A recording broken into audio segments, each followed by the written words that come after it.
Shalom Israel, Most High in Christ bless. Shalom, Most High in Christ bless Israel. And all praises to the Most High. We made it to another classroom video. Today we will be going into the circumcision. Alright?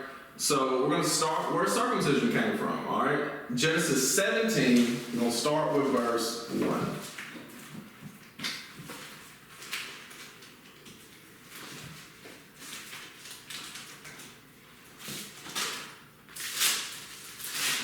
The book of Genesis, chapter 17, and verse 1. And when Abram was 90 years old and 9, the Lord appeared to Abram and said unto him, I am the Almighty God. Walk before me and be thou perfect. Right, so God appeared to Abraham and told him to walk with him and be perfect. Alright, read. And I will make my covenant between me and thee, and will multiply thee exceedingly. And Abram fell on his face, and God talked with him, saying, As for me, behold, my covenant is with thee, and thou shalt be a father of many nations. Neither shall thy name any more be called Abram, but thy name shall be Abraham. For a father of many nations have I made thee. Right, so God is giving this covenant to Abraham and establishing, okay, you're no more Abram. You're going to be a father of many nations. All right, that's what the word Abraham means. All right, read. And I will make thee exceeding fruitful, and I will make nations of thee, and kings shall come out of thee.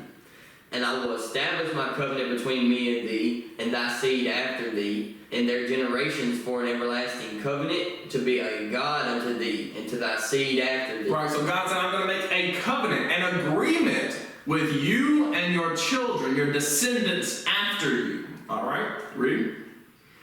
And I will give unto thee, and to thy seed after thee, the land wherein thou art a stranger, all the land of Canaan for an everlasting possession, and I will be their God. Right, so he said, I will give your descendants, your children, the land of Canaan, wherein you dwell now, and you're surrounded by strangers. In a few hundred years' time, it will be all your descendants. All right, read. And God said unto Abraham, Thou shalt keep my covenant therefore, thou and thy seed after thee in their generation. All right, so God is about to explain how Abraham can show this covenant that God made with him. All right, read. All right, this is my covenant which ye shall keep between me and you and thy seed after thee. Every man-child among you shall be circumcised. Every man-child shall be circumcised. Circumcised means cut off the foreskin of the penis. All right, read. And ye shall circumcise the flesh of the foreskin, and it shall be a token of the covenant betwixt me and you. And he that is 8 days old shall be circumcised among you, every man-child in your generations. He that is born in the house, or brought with money of any stranger, Or bought with money of any stranger, which is not of thy seed. Right, so what a blessing from the Lord that the circumcision occurs when a child is 8 days old. Because personally, I know both of us were circumcised whenever we were babies. I don't remember what that feels like. All right, all praises. All praise to the Most High for that thing. But I know people who got circumcised as adults, and they're incapacitated for weeks. They're laid out, bro. Laid out. So all praises to the Most High that He didn't say circumcise them when they're 20 years old. Right. Because He could have. Right, when they become a man. Yeah, He could have said that. Because He's God, He can do whatever He wants to. But instead, He said, you know what? So the men don't remember the pain. Do it when they're 8 days old. Right. All right. And anybody that you buy, right. any slave or servant that you buy, or adopt, or adopt. That's true. That's pops. Yeah, you have to circumcise them. Right. All right. Keep reading. He that is born in thy house, and he that is bought with thy money, must needs be circumcised, and my covenant shall be in your flesh for an everlasting covenant. Right, so whether it is a child born to you, whether it's an adopted child, whether it's a stranger that is a servant, they got to be circumcised. Absolutely. All right. And the uncircumcised man-child, whose flesh of his foreskin is not circumcised, that soul shall be cut off from his people. He hath broken my covenant. All right, so there is something that we skipped over in verse 13 where it says, for an everlasting covenant. Mm-hmm. That means forever. Right. Alright? Circumcision is an everlasting covenant. Alright? And it says that whoever is not circumcised, God is not dealing with him. He's cut off from the people. Alright, so from there, just give me Genesis 21. We'll read the first 5 verses real quick just to show that Isaac was born and this prophecy was fulfilled of Isaac being born. Alright. Genesis 21, verse 1. And the Lord visited Sarah, as he had said, and the Lord did unto Sarah as he had spoken.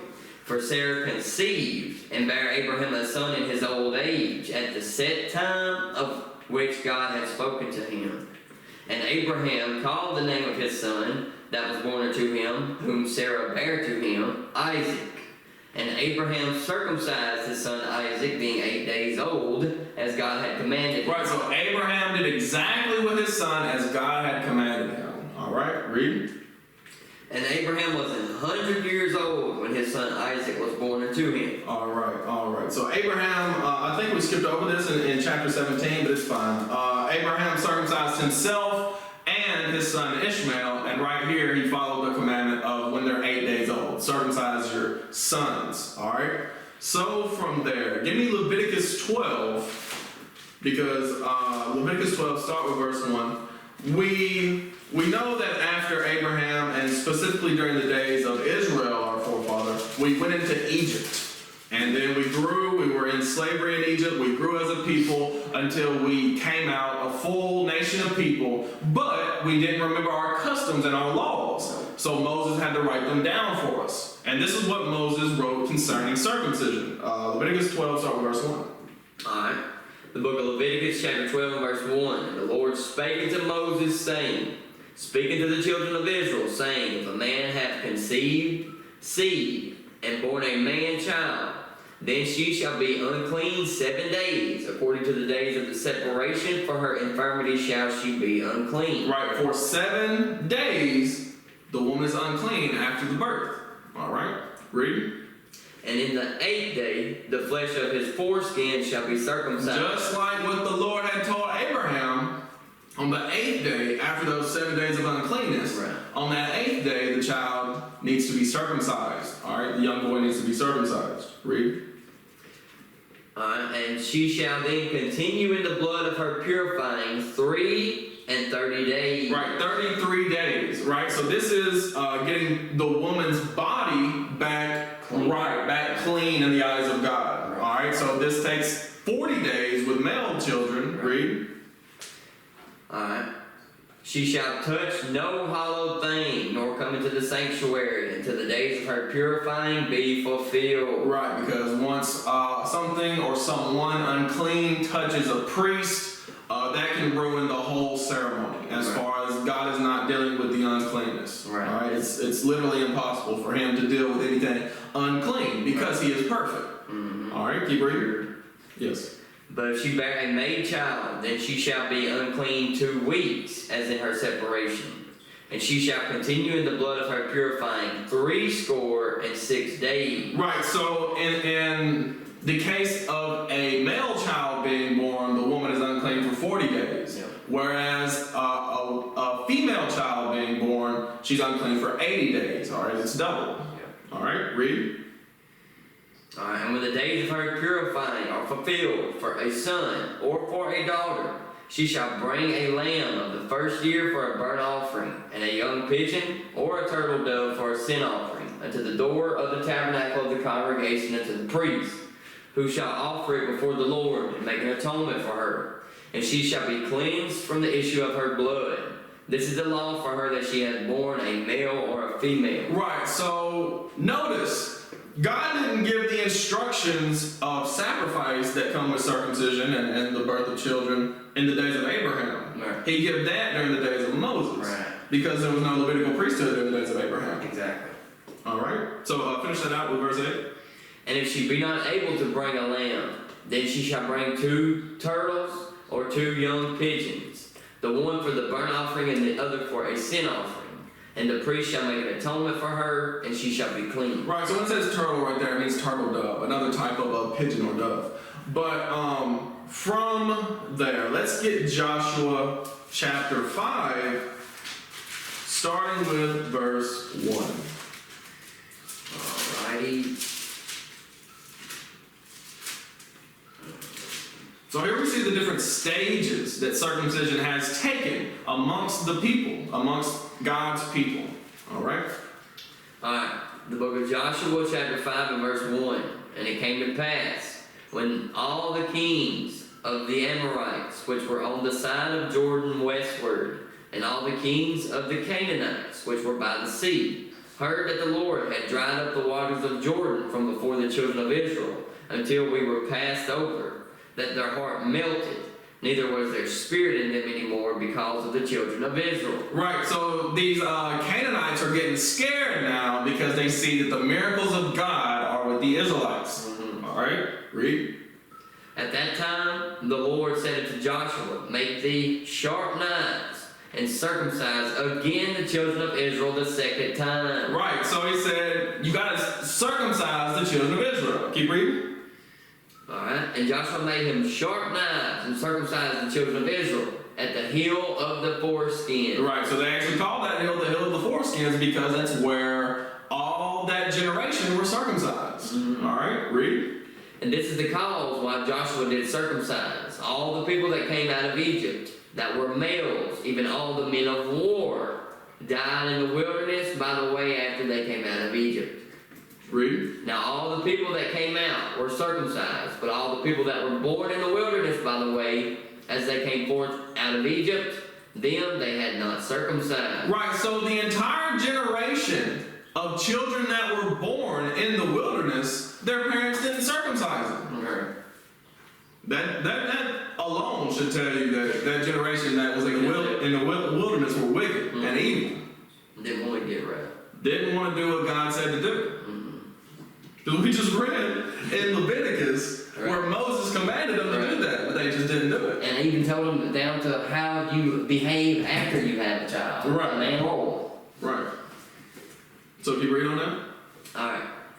Now, all the people that came out were circumcised, but all the people that were born in the wilderness by the way, as they came forth out of Egypt, them they had not circumcised. For the children of Israel walked 40 years in the wilderness, till all the people that were men of war, which came out of Egypt, were consumed, because they obeyed not the voice of the Lord, unto whom the Lord sware that he would not shew them the land, which the Lord sware unto their fathers, that he would give us a land that floweth with milk and honey. Read. And their children, whom he raised up in their stead, them Joshua circumcised, for they were uncircumcised, because they had not circumcised them by the way. Right, so even after all that generation died, there's still the effects of their wickedness still persist in their children after them. Because you got to think about it. Some of these men of war that Joshua is leading, they're like, what? Right. We got, You ain't getting nowhere near money. My parents didn't tell me anything about this. Right. They didn't circumcise me when I was, Right. what? Right. I was supposed to be a baby. Now I gotta remember what this feels like? Right. Now I gotta feel this whole thing. Alright, read. Alright, and it came to pass, when they had done circumcising all the people, that they abode in their places in the camp, till they were whole. Meaning till they were healed. Right. So it didn't even give a time period. No. We gotta wait till everybody heals up from this. Exactly. Gotta say men of war. They can't go. Just think about what Simeon and Levi did. Yeah. After circumcising them came out. That's exactly what they did. Mm-hmm. They circumcised them, and while the men were immobile, Right. they came in and wiped them On out. the third day, when they were just so tender and it's starting to heal and just. It's trying to. Right. But I can only imagine because you have like a sore on your arm or something. Right. After a couple days, it's starting to heal, but the wound is still fresh. It's Right. even more sore now than it was initially. A little more tender. Because it's trying to heal. Right. But Blood vessels going back, bruises going away. yeah. So this is what the men of Joshua's generation had to deal with. All right. Pick up. I think you left verse 8. Pick up with 9. And the Lord said unto Joshua, this day have I rolled away the reproach of Egypt from off you. Wherefore the name of the place is called Gilgal unto this day. Right, so they call that name, the name of that place Gilgal, because Gilgal means rolling. And God said, look, this is how I'm going to roll the reproach of Egypt off of you. Because obviously the Egyptians didn't circumcise their children. So that's why these children were still feeling the effects of Egypt. Right. And that was the last bit of uncleanness. Exactly. Get off of. Exactly. And I want you to read verse 10, and there's a reason why. So go ahead and read verse 10. And the children of Israel encamped in Gilgal and kept the Passover on the 14th day of the month at even in the plains of Jericho. So why did it say that they had to get circumcised before they kept the Passover? Give me that in Exodus 12, starting with verse 43. Alright. Exodus chapter 12 and verse 43.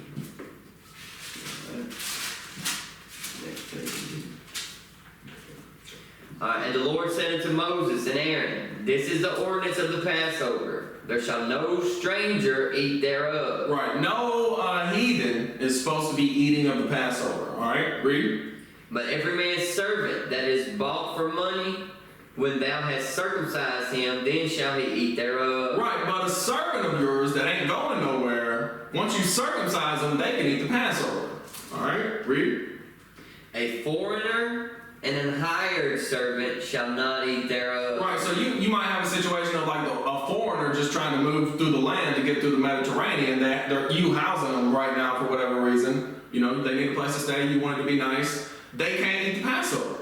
The same as, what is it, a hired servant? So that's, you know, obviously that's an employee, right? That's pretty self-explanatory.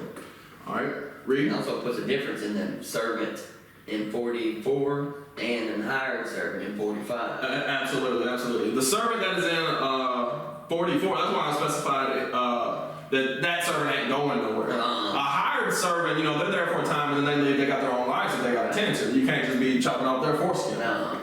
And like that's more of like you're more on an equals playing field than the servant in 44. Yeah, they have more rights than a bond servant. Exactly. Alright, read. Alright. In one house shall it be eaten.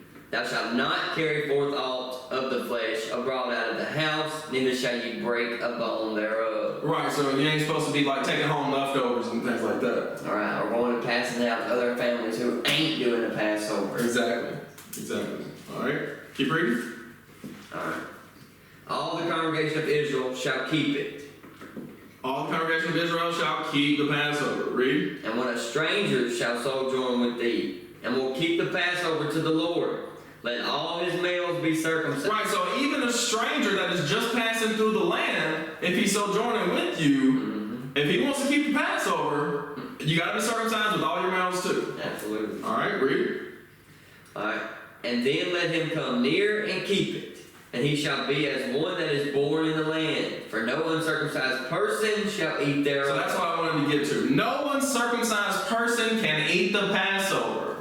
Alright? So that's why Joshua had to circumcise all the men before they could eat the Passover. Alright. That's a law. That's a commandment. So they couldn't keep the Passover until they cut that off. Until they cut off the foreskin. Yeah. Alright. Now read verse 49. One law shall be to him that is homeborn, and unto the stranger that sojourneth among you. Exactly. So God's laws go across the board. There ain't no special law for the stranger in this case. Right. It's the same. You have to be circumcised to eat the Passover. No uncircumcised person can eat thereof. So keep that in mind. All right. We'll get back to that later. From there, give me Jeremiah 9, starting with verse 23.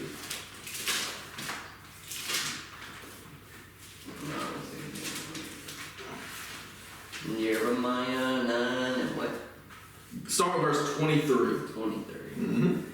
Alright. Thus saith the Lord, let not the wise man glory in his wisdom, neither let the mighty man glory in his might, let not the rich man glory in his riches. Read. But let him that glorieth glory in this, that he understandeth and knoweth me, that I am the Lord which exercise loving kindness, judgment, and righteousness in the earth. For in these things I delight, saith the Lord. Right, so this is hundreds of years after Joshua. We're already in the land. We've established the kingdom. And now the inhabitants of Jerusalem and Judah are starting to go astray from the Lord. The northern kingdom went astray a long time ago. But here, Judah is starting to go off as well. And you have the people who are wise in their own eyes. They have lifted themselves up the same as the warriors, the same as the rich men, and they have forgotten the laws of God. They have forgotten the righteousness that God delights in. All right, read. All right, behold, the days come, saith the Lord, that I will punish all them which are circumcised with the uncircumcised. So we see this right here, that God said, I don't care if you're circumcised. You're living like the heathen, so you're going to go amongst the heathen. And you're going to be living amongst the uncircumcised that you think you're better than. Right. You ain't acting better than. You ain't living better than. Right. So you're the same. That's what God is telling these inhabitants of Judah and Jerusalem. All right, read. Egypt and Judah and Edom and the children of Ammon and Moab and all that are in the utmost corners that dwell in the wilderness. He said, look, Egypt, Judah, Edom, the Ammonites and Moabites, y'all all the same to me now. He said, Judah, y'all done fell off. Yep. You like the Edomites, the Ammonites, and the Moabites, and the Egyptians. You acting the same as them. All right, read. And all the house of Israel are uncircumcised in the heart. Four. Start with 4, all these. Okay. For all these nations are uncircumcised, and all the house of Israel are uncircumcised in the heart. Right, so we see here that God is comparing nations who are literally uncircumcised to the children of Israel, which are spiritually uncircumcised. Even though they're literally circumcised. Right. But spiritually, they still have not turned their heart toward the Lord. All right? Moses told us this in the law. So hold this and give me Deuteronomy 10, verses 15 and 16. Moses warned us about this all the way back in the law, that we would never listen to. Right. Deuteronomy. Kind of playing in the background. Yeah.